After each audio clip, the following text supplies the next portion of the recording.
How are you doing, ma'am? I'm well. You're well? Very well. Well, Senator Gillibrand, thank you so much for joining us here at Solana Policy Day. It's been a really exciting day with a ton of great leaders, but I am so excited to be sitting here talking to you. You really have been, I think, among Democratic senators, the first and finest. You were one of our first supporters, I think, when it was kind of scarce in the Democratic Party on who was on our team. But with your help, that number has grown and continues to grow. And you've been an incredibly important legislator when it comes to crypto policy. As a former securities lawyer, I'm sure you're the most fun person at a cocktail party. But you really do have what I think is an incredibly deep understanding of the technology and of our aims for the technology. You also currently serve as the chair of the Democratic Senatorial Campaign Committee. So you really are leading the way for Democrats to take back the Senate. And in that process have really been a champion for us as well on making sure that everyone understands when they come into Congress that crypto is a very important thing to us. In a Senate Democratic caucus formerly dominated by the anti-crypto army and Senator Elizabeth Warren, your leadership on the issue has been a breath of fresh air, and we are truly grateful to have you there. To start, can you share what drew you to this space originally and why you've made crypto policy such a priority in your agenda? So the first time I ever heard about cryptocurrency or blockchain was from my son when he was about 12 years old. And because he was a gamer, this was a important part of the ecosystem that he was in. And I didn't understand anything about it. But over the years that followed, I became more and more interested. And when some mutual friends of mine were very much immersed in this space, I sat down with them and really learned the industry. At the same time, I met Cynthia Lummis, and Cynthia told me that she was trying to write the first market structure bill for cryptocurrency, and I said I would love to partner with you and work on that. So we've been working as a team for the past 3 years on market structure. We've also wrote a stablecoin bill, which is now part of the bill that is going through Congress. So we are very excited about the work that we are doing and happy to be in this space. Well, you said it, not me. The elephant in the room, the stablecoin bill. Thank you so much for your work on that. You introduced it along with Senator Hagerty, Senator Scott, and Lummis. You've really created an incredible bipartisan product that we are really excited about. The Solana ecosystem, as all of you know, uses stablecoins in countless transactions and applications to utilize the stability to transfer the value across chain. Could you share with the audience what is really inside this legislation? Kind of get under the hood and tell us why this is impactful for Solana's developers, for the projects, and for users. Well, the reason why this stablecoin bill is so important is because there are millions and millions of users across the globe, and there's already been issued over $200 billion of US dollar-backed stablecoins. We have domestic participants, we have foreign participants, but there's no real rules of the road. And so what this bill does is lay out who you have to be if you want to be an issuer in the United States, what rules you have to follow if you want to be a federal issuer, what rules you have to follow if you want to be a state issuer, and then what rules you have to follow if you are a foreign issuer who wants to sell those stablecoins in the United States. Now, the simplicity of this bill is that anybody who issues in the United States is going to be treated as a financial services company. Our financial services laws are really clear. They have to follow the Bank Secrecy Act. We have Know Your Customer, anti-money laundering requirements. If you're going to be a foreign issuer and want to sell in the United States, you have to show that your jurisdiction has the same protections that we have in this jurisdiction. And those protections are important because they're trying to create financial stability across the entire ecosystem of financial services. And so this is a very good place to start on how you create a system where consumers are going to be protected, that they know when they buy a stablecoin, it's one-to-one dollar backed, and that when you have an account that is holding that dollar for you to issue that stablecoin, that account has Know Your Customer and anti-money laundering requirements, that account is safe and sound under US banking laws and trust laws. And so it just makes the system so much more reliable. So when a person's deciding which stablecoin do I want to buy, They might decide, well, I really like the safety and soundness of the U.S. banking system. I like the fact that this new bill requires all these protections for consumers. I want to buy a U.S. dollar-backed stablecoin that's issued in the United States. That's going to create dollar dominance ultimately. It creates stability in our financial services industry, and it creates a set of rules that people can follow and know that they are protected from scammers and grifters who are trying to steal their money from other jurisdictions or from other places. One of the incredible things about the Solana blockchain is how fast it reaches consensus. You can't say that about Congress. You've played an incredible role in brokering what I think is a very tenuous negotiation that's happened over the past months and weeks, and you've navigated building what I think is a really great bipartisan product. All of this happening against the backdrop of Senator Warren's war on crypto, and the Trump family's foray into the technology. What lessons have you learned about building bipartisan consensus on these issues? So I can just certainly start by saying Trump being involved in this industry is the worst news ever for this industry. I can't overstate how disruptive his activities have been, because largely what he's been doing is illegal. When President Trump issues a meme coin, and he invites investors from all over the globe, from foreign adversaries to countries and people and businesses that want to influence him, he is breaking the emoluments clause of the Constitution. It is illegal 100%. And so when he says he wants to start a cryptocurrency industry and he wants to have a stable coin, he should have no involvement in that business, because if he does, again, he may well break the emoluments clause. It's illegal for members of Congress, for senior members of administration, to be able to create some business opportunity where they're going to make money off any type of consumer or any type of constituent where they can sell their office. That law should apply to President Trump. It should apply to his senior cabinet members and the entire Congress. And so when he gets involved, it undermines the legitimacy and the strength of this industry, so it is not good news. However,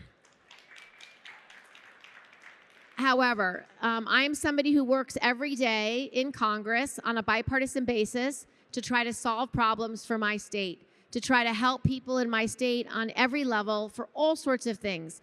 And so I always work on a bipartisan basis. Every piece of legislation I've ever written, I've started with a strong Republican ally to build consensus from the beginning.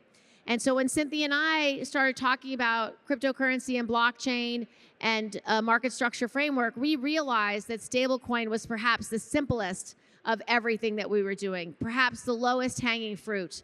And so when we got involved with Senator Hagerty, who was going to be the lead on stablecoins, we started negotiating from day one about the things that we thought created safety and soundness, things that we thought would create stability in the industry, things that would protect our community banks, that would protect the state regulatory structures, that would protect consumer protection laws on both the federal and state level, to make sure our consumers were protected. And so we've really enjoyed working together as a collaborative group.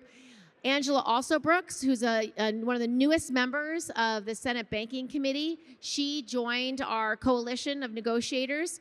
And over time, we added Ruben Gallego and Mark Warner as well.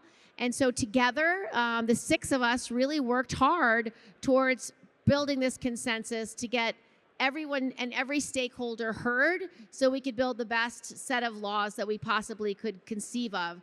And so I'm really proud of the work we've done. That's fantastic, and thank you for work on that. To pivot now to other major legislation on the horizon for the 119th Congress, builders are desperate for clear answers to questions as simple as, is what I'm building a security or a commodity? Can I build this in the United States, or should I build this in a more friendly jurisdiction? With current bipartisan momentum in the Senate, do you think we have an opportunity to get market structure legislation done? And if so, what timeline are we talking about here?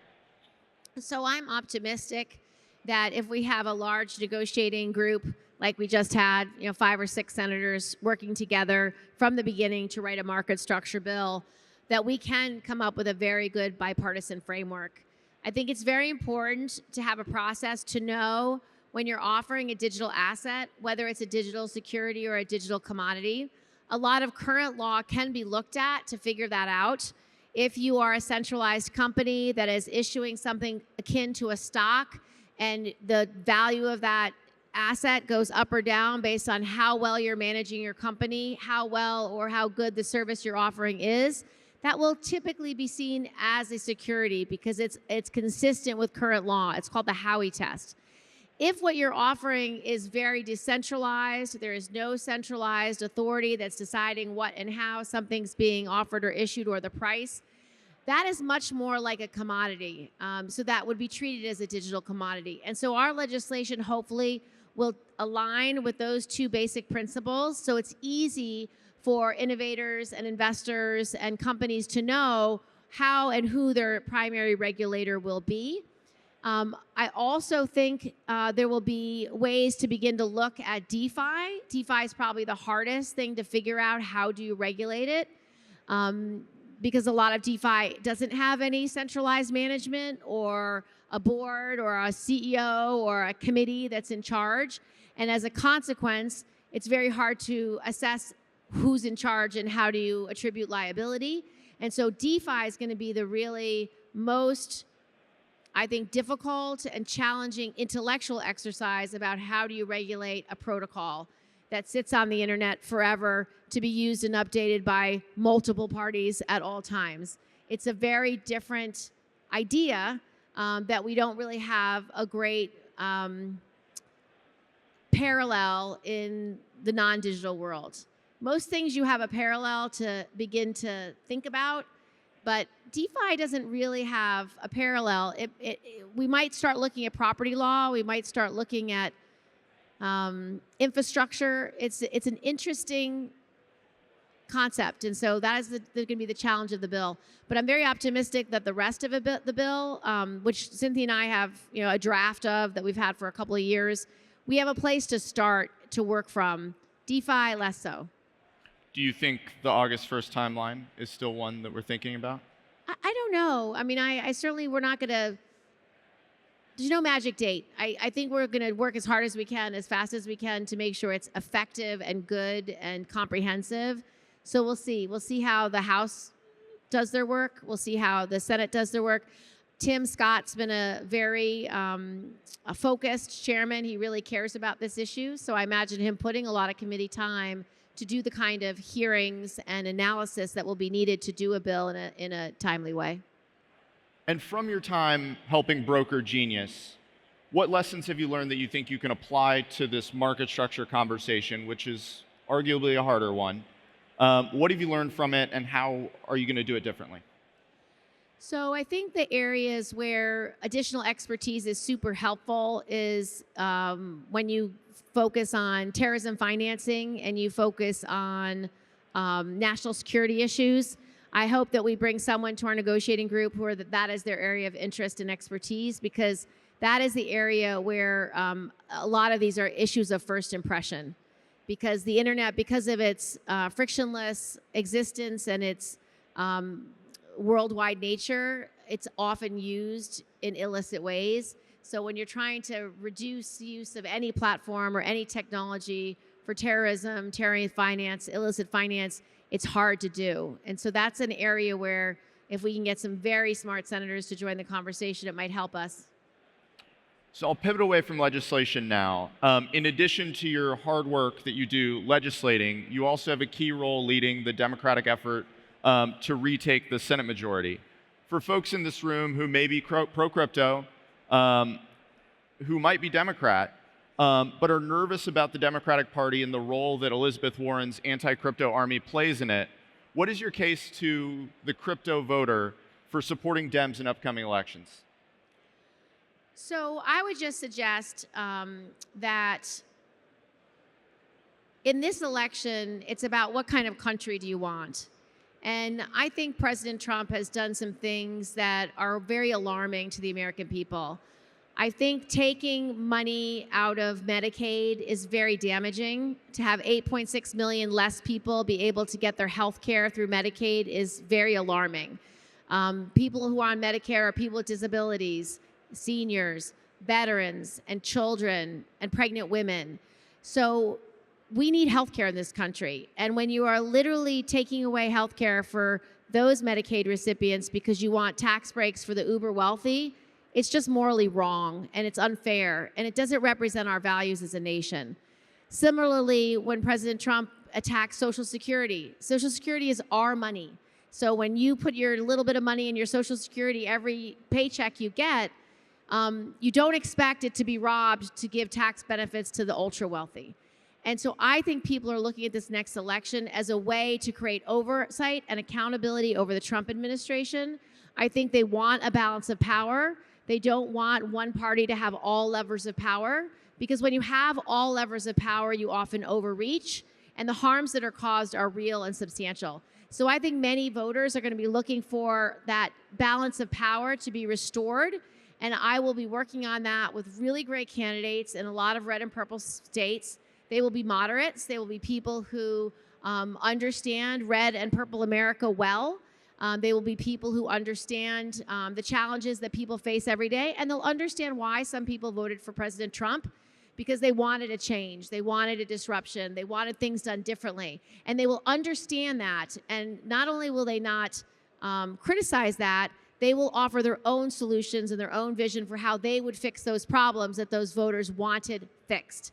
So I'm optimistic that in this election, we will have a dozen or so very strong candidates running in red and purple states who will offer a better vision for America, especially for their states, especially when it comes to these economic issues. When tariffs keep going up and down because President Trump doesn't have a clear vision about the economy, it results in businesses having to raise their prices and people not being able to afford their food or their housing or their medicine. And so those are the type of issues that these races are going to depend on. And just to defend my colleague, Senator Warren, we have a great relationship. She is a very kind and thoughtful person who cares deeply about her constituents and deeply about the world. We just disagree about this industry and how to regulate it. But she is a very thoughtful and kind person who I enjoy working with on all the other issues we work on. Absolutely. In the 2024 election, we saw the rise of the crypto voter with unprecedented engagement from grassroots voter mobilization to arguably the most powerful super PAC, Fair Shake. How can the Solana community most effectively engage with legislators like yourself to help shape the policies that impact their ability to build? So what was the first part of the question? How can the Solana community most effectively engage with legislators like yourself? Yeah. So the really important thing I would suggest is just be heard. Come to Washington, ask to meet with your member of Congress, ask to meet with your senator, especially if you have businesses in their state or in their district. Most members of Congress want to meet their constituents. They want to know what you care about and why you care about it. And I would just suggest that this industry is so new, it's so sophisticated and complex. Not everybody gets elected to come to Congress because they're a securities lawyer. No, like none of them do. Like they tend to be farmers or the small business owners or moms in tennis shoes. There's all these different reasons why people want to serve in Congress, but rarely is it because they're super smart when it comes to banking and securities legislation. So I would just give them a beat, give them time to learn your industry, learn what you're doing and why, who your customers are. One of the most exciting things about blockchain is that and especially as it's used in financial services, is that it democratizes finance. It opens up access to capital around the globe. Your last speaker just mentioned her friends in Afghanistan and how most people have a wallet, they do not have a bank account. And for millions of Americans who are unbanked or underbanked, this is how they can buy things. It's how they can invest things. It's how they can have ownership of their resources without predatory lending or predatory fees every time they want to send money to a loved one or participate in the financial world. And so I would just suggest, please make yourselves available. Understand people don't have the knowledge base that you do in this industry, and to give them time to learn it because they want to serve their constituents. And as their constituents, you matter to them. So I want to close with an open-ended question. You've put in a ton of work to get a variety of pieces of legislation on this topic done. You're expending political capital. You're doing the hard work of pushing back on misinformation and promoting the positive characteristics and qualities of this industry. New York has long been the financial capital of the world. How do you think effective crypto policies will impact New Yorkers for years to come? So one of the reasons why I got involved in this space was because I want to make sure New York stays the center of the world financial markets. And we have a lot of innovators here. We have a lot of stakeholders here. We have a lot of businesses based here. In fact, New York City, Brooklyn, is vying for supremacy over Silicon Valley in many respects because we want our tech businesses to locate here. And so one of the reasons why I wanted to be a leader is so I could understand what our stakeholders are trying to do, what their business models involve, making sure that this doesn't destroy access to regular finance so that you have people who can continue to go to a community bank and get a mortgage or get a loan for their small business. That is not a business that a lot of the blockchain innovators are in. And so we want to make sure we have all financial services being vibrant and successful and growing in the United States and in New York. And so I feel really proud that I've spent the time and effort to learn this industry so that it can compete worldwide, so that our innovators and our entrepreneurs can thrive here in the United States and know ultimately that we can outcompete foreign participants because our laws are better. Our laws are more reliable, and our legal system is a stronger legal system. In that regard, we can then move our markets towards our platforms and our businesses because we can offer better financial services and better structure in our regulatory protections for consumers. Well, Senator, thank you so much for your time, and thank you so much for joining us here today. Thank you so much.